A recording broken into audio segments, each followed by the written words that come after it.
आप सभी का समाधान कार्यक्रम में।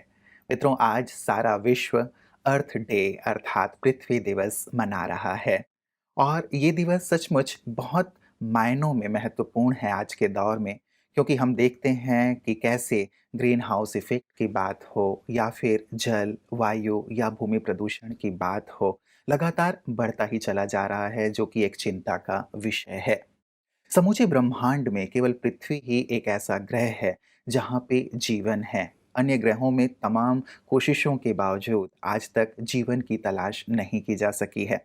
लेकिन यदि हालात ऐसे ही रहे, पानी दिनों दिन कम होता जाए, प्रदूषित होता जाए या भूमि भी हमें अनाज देना बंद कर दे, वायु भी सांस लेने जैसा न रह जाए, तो हम सोच सकते हैं कि आने वाली पीढ़ी किस हाल से गुजरेगी।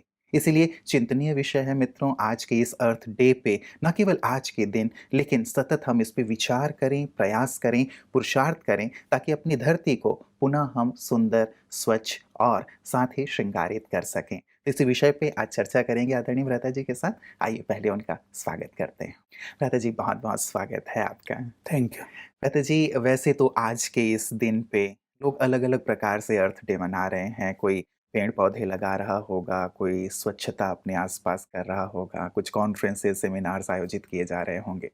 लेकिन आध्यात्मिक रूप से आपको क्या लगता है कि अर्थ डे को किस रूप में मनाया जाए ताकि सही अर्थों में अर्थ डे हो?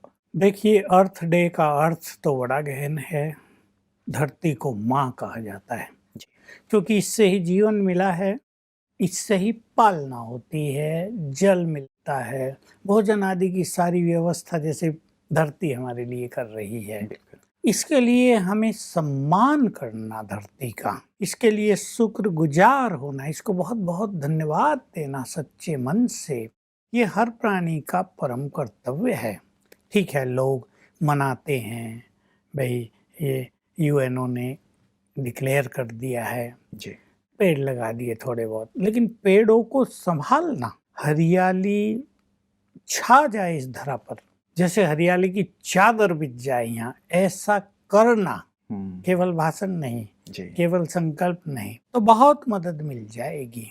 हम देखते हैं किसानों के लिए धरती उनके प्राण होती है। जितनी जमीन जिस किसान के पास है, उसे देखकर ही वो आनंदित है। जी। लेकिन आजकल ये धरती उपजाऊ नहीं रही भिन्न भिन्न कारणों से, तो बहुत सारे कीटनाशक, पेस्टिसाइड्स डाले जाते हैं। उससे धरती की उर्वरक शक्ति भी कम हो रही है और उसका असर नीचे भी जा रहा है। नीचे जी। पानी बहुत है ना, भूमिगत जल पे। हाँ, उस पे असर हो रहा है। पर किसान भी करें क्या, उसके बिना तो कुछ पैदा होगा नहीं, सब कीड़े वीड़े खा जाएंगे। और ऐसे ही जो ये बात होती है कि जल फैक्ट्रियों से जमीन में जाता है, मेरी इसके बारे में एक छोटी सी राय है। अगर गंगा को साफ करने के लिए पानी को शुद्ध किया जा सकता है, वो पानी तो बहुत गंदा होता है, एसटीपी लगाए जाते हैं, हमारे यहाँ भी लगा हुआ है, बदबू नहीं रहती। तो जो पानी फैक्ट्रियों से जिसमें केमिकल्स मिक्स होते हैं, जी। वो जब जमीन के अंदर जा रहा है, तो ऐसा भी तो हमारे वैज्ञानिक कर सकते हैं, अगर उन्हें लक्ष्य दिया जाए कि इस पानी को प्योरीफाई कर दिया जाए, इसके जो दूषित तत्व हैं वो निकाल दिए जाएं, उनको अलग डाला जाए, पर जमीन में तो न जाएं। तो ये जो जल की समस्या होती जा रही है, जी। जी, वो क्योंकि दूर हो जल के कारण बहुत सारी बीमारियां पैदा हो रही हैं। जी। जल शुद्ध न मिले तो जीवन की जैसे कल्पना ही नहीं की जा जैसे एक दूसरे सकेगी। से सभी जुड़े हुए जुड़े हुए हैं, हैं, जल भी और हाँ, वही पानी फिर भूमि में, तो उसकी यस। उर्वरक क्षमता, सारी इसलिए चीजें। हमें इन चीजों पे बहुत ध्यान देने की जरूरत है। आज मनाएं, बहुत अच्छी तरह से मनाएं, जी। इसके प्रति सम्मान पैदा करें और अपने मन को भी बहुत सुंदर बनाएं। धरती को हरा करना भी आवश्यक है, लेकिन मन में हरियाली लाना और भी आवश्यक है। जी। जी। मन यदि श्रेष्ठ होगा, हरियाली मन में होगी, तो मनुष्य कई चीजें छोड़ेगा। उसके अंदर जो लोभ लालच रहता है उसको वो छोड़ेगा, उसको ख्याल रहेगा जिस प्रकृति ने जन्म जन्म हमारी पालना की है, जी। हम जी। उसका विध्वंस नहीं करेंगे। भले ही हमें कुछ कष्ट हो, हमारे विकास में थोड़ी कमी रह जाए, तो मन को हरा-भरा करने के लिए जी। अध्यात्म की मदद मुख्य करता है। भूमिका होती चलिए है। मतलब मन को हरा-भरा केवल बाहर हाँ, हरियाली नहीं लेकिन मन की हाँ, हरियाली पहले आवश्यक है तब बाहर हरियाली होगी। बिल्कुल। लता जी 2 विपरीत सी बातें आती हैं कई बार। एक तरफ हम औद्योगिक विकास की भी बात करते हैं और साथ ही पर्यावरण संरक्षण की भी बात करते हैं, अपने पृथ्वी को बचाने की भी बात करते हैं। एक सुंदर सी बात आपने अभी कही है। लेकिन बहुत ज़्यादा इस पे चिंतन की आवश्यकता संसार में भी महसूस हो रही है। क्योंकि हर एक देश चाहता है कि उसका औद्योगिक विकास हो। फैक्ट्रियाँ लगाई जा रही हैं, उसके बाद उससे जो धुआँ निकलता है, औद्योगिक कचरा निकलता है, तो उनका निस्तारण सही तरह से नहीं हो पा रहा है और प्रदूषण बहुत ज़्यादा बढ़ रहा है। तो क्या आपको लगता है औद्योगिक विकास भी हो और प्रकृति और पृथ्वी भी संरक्षित, सुरक्षित रहे, क्या हो सकता है? बिल्कुल, विकास की तो आवश्यकता है, जी, क्योंकि विकास के बिना तो कोई भी देश पीछे रह और जाएगा। हर एक देश इसमें आगे से हाँ, आगे निकल इसमें रहा आगे है। से आगे निकलना भी चाहिए, जी। लेकिन सभी देश ये भी जानते हैं कि ये हरित क्रांति या मानवता को बचाने के लिए, धरती के संरक्षण के लिए या पर्यावरण के संरक्षण के लिए हुँ, हुँ। हमें कुछ ना कुछ तो करना ही चाहिए। पर उनकी समझ में ये नहीं आ रहा कि क्या करना चाहिए, क्योंकि विकास तो बहुत ज़रूरी है। हर देश में उसका अपना प्रोडक्शन हो, उसका बिज़नेस बाहर जाए, ये तो बहुत आवश्यक हो गया है। पर जैसे मैंने देखा, भिलाई स्टील प्लांट है, वहाँ कोयला जलता है, हुँ, हुँ। उससे जो गैसेज़ निकलती हैं, उनका कैसे यूज़ किया जाता है। राख जो बची उसका भी यूज़ होता है।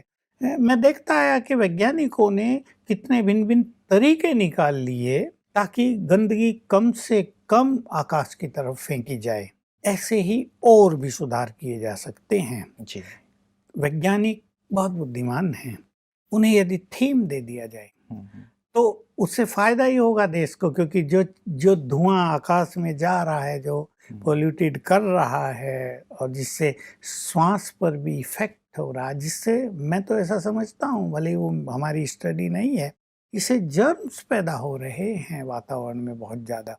उससे बीमारियाँ बहुत बढ़ रही हैं, बीमारियों को कंट्रोल नहीं किया जा रहा है। हुँ, अगर सचमुच वैज्ञानिकों को सीरियसली लक्ष्य दे दिया जाए हुँ, कि पानी को भी और धुएँ को भी ऐसा करके छोड़ना है हुँ। कि इससे पॉल्यूशन बहुत ज़्यादा ना वैसे हो। गवर्नमेंट इस पे बहुत सारे नियम हाँ। भी बनाती है कि भई हुँ, औद्योगिक कचरे का हाँ। निस्तारण आपको ही करना है या हुँ, आपको इतने पेड़ लगाने हैं हुँ, या जो भी ये गंदगी बाहर जा रही है, जैसे हुँ, आपने कहा कि इसे हाँ, भिन्न-भिन्न तरीके से कम करने की कोशिश करनी है। हाँ, लेकिन लगता है कि इस पे ध्यान कम दिया जा रहा है और इस कारण लोग जैसे ये कहा जाए कि उस पे धन क्यों लगाया जाए, धन हाँ। बचाया जाए। तो ये जो नियति है व्यक्ति की उसके कारण शायद इसके निस्तारण पे सही-सही ध्यान नहीं दिया। इसमें ये ही कि जब इंटरनेशनली ये कॉन्फ्रेंसेज होती हैं, सभी देशों के नेता वहाँ पहुँचते हैं, जी, अधिकारीगण पहुँचते हैं, तो वार्ताएँ तो हो जाती हैं, लेकिन जब मैं भी सुनता हूँ तो मुझे लगता है लोग उसके बारे में इतना सीरियस इम्प्लीमेंटेशन नहीं हो पाती। सीरियस नहीं हैं। जी, वो जी। ठीक है, चर्चा करनी है, वहाँ हम भी सहयोग करेंगे, तुम भी करो, ये बातें करनी है। थोड़ी-सी कटौती कर देते हैं, थोड़े समय के लिए करते हैं, फिर चालू हो जाता है। जी। लेकिन वैज्ञानिक स्तर पर इसमें सुधार की आवश्यकता है, पेड़ भी लगाए जाएँ, और मैं समझता हूँ अगर मनुष्य के पास आध्यात्मिक शक्ति आ जाए, हुँ, उसकी एकाग्रता बहुत अच्छी हो जाए, एकाग्रता ये अध्यात्म से हो जाती है, तो नई-नई रिसर्च इंट्यूशन के रूप में वैज्ञानिकों को हुँ। प्राप्त हो प्राप्त सकती होगी। है, जी, जी। और इससे वो ऐसी चीज़ खोज सकते हैं हुँ, कि जो भी गंदगी कचरा निकल रहा है, हुँ, हुँ, हुँ। उसका ऐसा सदुपयोग हो जाए जी। जैसे कर रहे हैं ना, कागज़, कूड़ा, बिल्कुल, गंदगी से बिल्कुल, कई प्लेट्स बन प्रकार की। रही हैं, जी, जी, हमारी जी। डाइनिंग टेबल पे आ रही हैं, कितना वेस्ट माल को हाँ, बेस्ट बनाकर जी, वैज्ञानिक दे रहे हैं हमें, हाँ। मतलब इस पे भी किया सोचना जा चाहिए और साथ ही साथ इस पे यदि कार्य किया जाए तो ये चीज़ें ठीक होंगी। हो सकता महात्मा गांधी जी का मानना था भ्राता जी कि जो पृथ्वी है हमारी, पृथ्वी सारे मनुष्यों के लिए बिल्कुल पर्याप्त है, उनकी जो भी आवश्यकताएँ हैं उसे पूरा करने के लिए।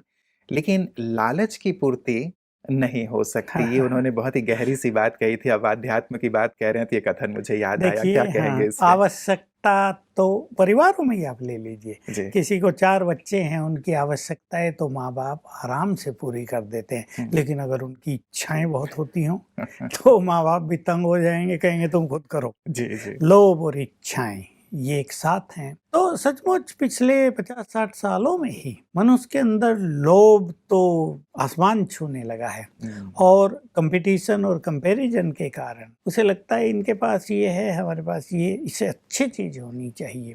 इस लोभ वृत्ति ने ये सब कुछ नष्ट कर डाला है। नहीं तो जितने भी लोग हैं, ये इस विधि का विधान है, ये प्रकृति का नियम है, जी। ये भगवान की इस रचना में एक लॉ बना हुआ है कि जितने भी लोग यहाँ होंगे, जनसंख्या बढ़ेगी, बढ़ रही है, उनकी सब व्यवस्था प्रकृति करेगी। प्रकृति में इतनी सामर्थ्य है, चाहे वो अग्नि हो, चाहे जल हो, चाहे वायु हो, चाहे धरती हो, जी। इन सब में बहुत सामर्थ्य है सबकी आवश्यकताएं पूर्ण करने की। जी, जी। लेकिन जब लोभ आ गया हुँ, तो इच्छाएं बहुत हो जाती हैं। इसलिए पुनः अध्यात्म की जरूरत है। लोभ वृत्ति पे विजय नहीं पाई जा सकती बिना अध्यात्म के। अब कोई सोचे देशों को लोभ हो रहा है कंट्री, तो अध्यात्म कैसे होंगे? वो थोड़ा ही सन्यासी बनेंगे।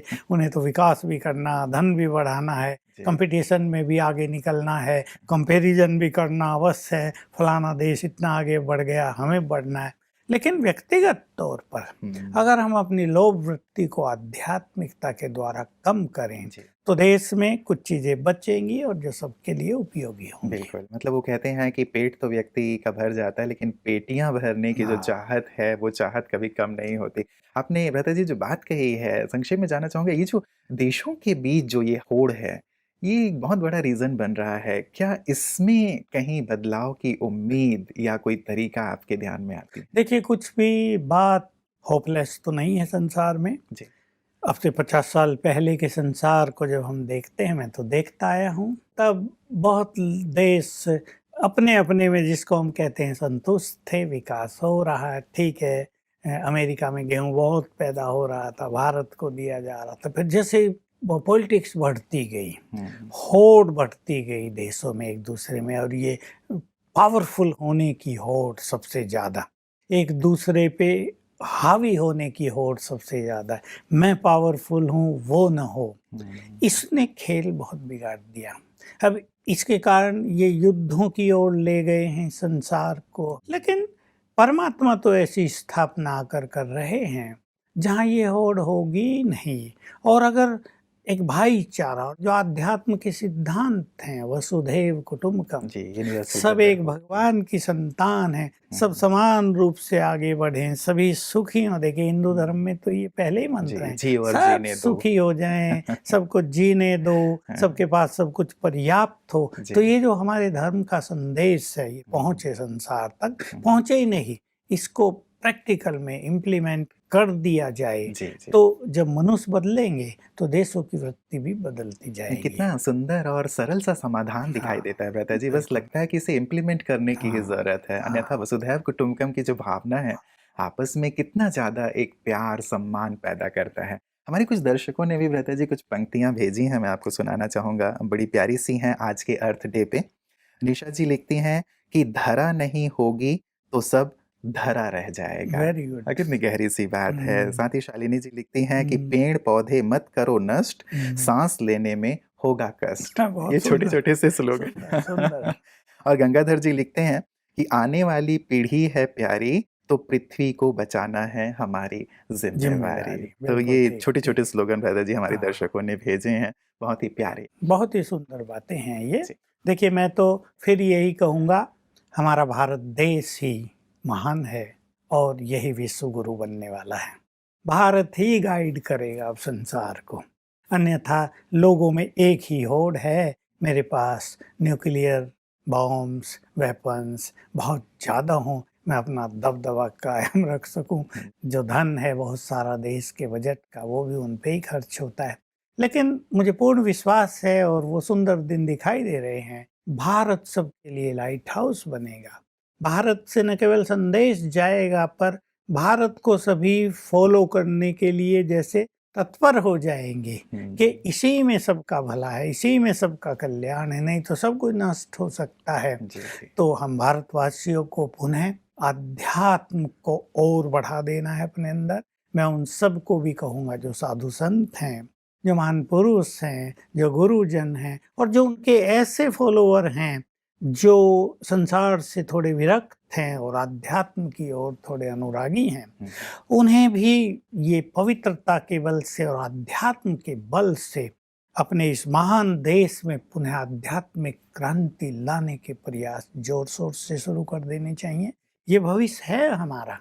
2025 आते आते एक आध्यात्मिक क्रांति हमारे देश में दिखाई देगी जी। और उसका प्रभाव संसार में जी, फैलेगा, जी, जी। तब सब कुछ ठीक ये होगा। आप हमेशा जब ये बात कहते हैं कि भारत विश्व गुरु था और फिर से विश्व गुरु बनेगा और सारे संसार को यहाँ से प्रेरणा मिलेगी, तो सचमुच दिल को भी बहुत खुशी होती है और लगता है कि यही एक साधन है जिससे कि संसार को फिर से उस ट्रैक पे लाया जा सकता है जिस ट्रैक पे वो पहले कभी था।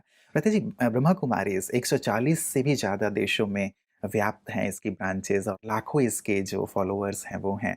तो ब्रह्मा कुमारीज़ कैसे इस अर्थ डे को मनाती हैं ताकि भारत के लिए ही नहीं लेकिन समूचे विश्व के लिए, पर्यावरण के लिए, पृथ्वी के लिए कुछ किया जा सके? हम लोग भी पर्यावरण पे बहुत अच्छे प्रोग्राम करते हैं। हमारी साइंटिस्ट एंड इंजीनियरिंग विंग है, हुँ, हुँ। वो इस पे प्रोग्राम आयोजित करते हैं और भारत में बहुत जगह करते हैं। जी। और हम लोग विशेष रूप से जो हरियाली की बात है, पेड़ लगाने का कार्यक्रम तो ऐसे अवसरों पर बहुत ज़्यादा चलता है हमारे ईश्वरीय विश्वविद्यालय के द्वारा। हुँ, हमारे हर सेंटर की ओर से पेड़ लगाए जाते हैं।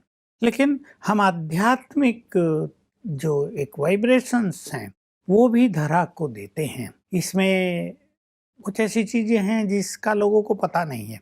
एक योगी, हुँ, एक हुँ। पवित्र आत्मा जब योग अभ्यास करते हैं या श्रेष्ठ विचार क्रिएट करते हैं, तो हमसे, हमारे पैरों से, हमारी नज़र से बहुत सारे सुंदर वाइब्रेशंस धरती में समाने लगते हैं, चारों ओर भी फैलने लगते हैं, जो प्रकृति पर एक सुंदर इफेक्ट डालते हैं। हुँ, हो सकता है उन वाइब्रेशंस के द्वारा बहुत सारा अंदर में होने वाला पोल्यूशन दूर हो कम जाए। हो जाता हो, जी, जी और दूर हो उपजाऊ भी जाता हो हो। जाए धरती। हाँ, ये किसी को पता नहीं चलता, हुँ, पर हुँ। अगर इस पर काम किया जाए तो जी। ये तथ्य सामने आ सकता तो है। क्या एक्सपेरिमेंट भी विद्यालय करता है कि कुछ इस देखिए, प्रकार इस के असर तरह के होते हैं? एक्सपेरिमेंट तो नहीं, पर यौगिक खेती के बहुत सारे एक्सपेरिमेंट हुँ, हम लोग की जो ग्रामीण विंग है, जी। उसके द्वारा होते हैं और बहुत सफल प्रयोग पंतनगर यूनिवर्सिटी, गुजरात की कई यूनिवर्सिटीज़ ने मिलके हुँ, हुँ। बहुत सारे ऐसे अच्छे प्रयोग किए वहाँ के साइंटिस्ट ने। अच्छा। तो रिजल्ट बहुत ही सुंदर हैं और मैं तो यही कहूँगा कि मनुष्य के जो श्रेष्ठ वाइब्रेशंस का इफेक्ट है, वो धरती पर, प्रकृति पर बहुत गहरा पड़ता है। मैं साथ में ये भी जोड़ना चाहूँगा कि जब हम अपनी साइलेंस की स्थिति में स्थित होते हैं, जब हमारा कनेक्शन परमात्मा से होता है, तो हमारे विचारों में बड़ी दिव्यता, बहुत ही डिविनिटी, बहुत सरलता, बहुत महानता आ जाती है, जो लोभ वृत्ति को सहज ही नष्ट कर देती है। हुँ, तो बहुत सारे लोग जब संसार के योग अभ्यास करेंगे, मेडिटेशन करेंगे राजयोग का, तो उनके विचार इतने शुद्ध, पॉजिटिव, कल्याणकारी, सबको सुख देने वाले हो जाएंगे। इससे बहुत सारा काम होगा इस फील्ड में। हुँ, हुँ, हुँ। मतलब पेड़ भी लगाए ही जा रहे हैं लेकिन और ज़्यादा आवश्यकता इस वाइब्रेशन की है जैसा आप बिल्कुल। कह रहे हैं मेडिटेशन करना और वाइब्रेशंस के द्वारा। यौगिक खेती जो किया जा रहा है व्रता जी आपने कहा कि इसके बहुत अच्छे रिज़ल्ट आ रहे हैं। क्या इसे भारत सरकार तक भी ले जाने की बात हो रही है? सरकार भी इस दिशा में यदि कार्य करे तो कार्य सहज हो नहीं, जाएगा? सरकार के सहयोग से ही ये काम हमारी संस्था कर रही है। हुँ, और मैं तो व्यक्तिगत तौर पर ऐसे कई जगह प्रयोग कराए कि जो पेड़ लगाए जाते हैं, जी। उनको अगर योग के वाइब्रेशंस भी रोज दिए जाएं, हुँ, लंबा चौड़ा समय नहीं, 15 मिनट, तो उसकी ग्रोथ में या उस पर जो आगे निकलने वाले फल फूल हैं, हुँ। उसमें बहुत बड़ा अंतर दिखाई देगा। अच्छा। ऐसा बहुत सारे किसानों ने किया है। जी, जी। तो सचमुच मैं तो बहुत कॉन्फिडेंस से ये बात कहता हूँ कि आध्यात्म को, राजयोग मेडिटेशन को यदि मनुष्य अपना ले, तो उसके विचारों में इतनी सुंदरता आएगी, उसका प्रभाव प्रकृति पर पड़ेगा हुँ, और फिर प्रकृति वही चीज रिटर्न करती है। जी, हाँ, जी। हमारे आसपास 10 पेड़ हैं, हमने उनको शांति के वाइब्रेशंस दिए हुँ, हैं। हमने तो 15 मिनट रोज दिए, मान लो 3 मास तक दिए। अब जो भी उन पेड़ों के पास से गुजरेगा या उनके नीचे बैठेगा, उनको शांति की अनुभूति होगी। हुँ, ये बहुत सटल सी बात है। तो चलिए ब्रता जी हाँ। हम ये तो करेंगे कि अब हम मेडिटेशन करेंगे, अच्छे वाइब्रेशंस फैलाने की कोशिश करेंगे, आध्यात्म की ओर बढ़ेंगे। लेकिन इसके साथ-साथ आज चूँकि विश्व अर्थ डे है, तो क्या ख़ास आप व्यक्तिगत रूप से सबको सजेस्ट करेंगे? सरकारों की बात हमने कर ली, संस्थाओं की बातें कर ली। व्यक्तिगत रूप से भी व्यक्ति कुछ करना चाहता है, तो क्या-क्या करे कि हम अपनी इस वसुधा को सुंदर बना सकें? देखिए, पहली चीज़ तो मैं सबसे आग्रह करूँगा कि पेड़ अवश्य लगाएँ। अगर आपका एक छोटा घर भी है, उसमें भी 1-2 पेड़ लगा दें। फिर उनकी पालना करें, ऐसे नहीं लगा के छोड़ दिए भई हमने तो पेड़ लगाए थे, पानी भी दिया था, चिड़ियाएँ खा गई, फलाना जानवर आके खा गया हमारे पेड़ों को, तो ये नहीं, जी। गाय खा गई, ये सब नहीं। उसका संरक्षण भी बहुत अच्छी तरह से करेंगे, पहली चीज़ ये। दूसरी चीज मैं कहूँगा, अपनी धरती को माँ समझकर इसके लिए सभी सम्मान की गुड फीलिंग रखेंगे। इसकी बहुत आवश्यकता है और 15 मिनट रोज ऐसा राजयोग मेडिटेशन करेंगे जिससे सुंदर वाइब्रेशंस, पवित्र वाइब्रेशंस धरती में भी समाने लगें, पेड़ पौधों में भी समाने लगें और टोटल संपूर्ण जो वसुंधरा है इस पर शांति की तरंगे फैल जाएं। तो प्रकृति भी बहुत सुखद हो जाएगी, जी। यहाँ रहने वाले सब लोग सुखद हो जाएंगे, क्योंकि प्रकृति केवल हमें अन्न फल जो देख रहे हैं वही नहीं दे रही, इससे हमें सुंदर वाइब्रेशंस भी अगर मिलने लगेंगे तो जीवन धन्य धन्य हो जाएगा। बहुत-बहुत शुक्रिया भ्राता जी, ज़रूर इस पे सभी अमल करेंगे क्योंकि प्रकृति वसुधा हमारी माँ है जैसे आपने कहा और जितना सुंदर हम इसका ख़्याल रखेंगे, वही चीज़ें हमें और आने वाली पीढ़ी को प्राप्त होगी। आज की सुंदर चर्चा, प्रकाश के लिए आपका दिल से बहुत-बहुत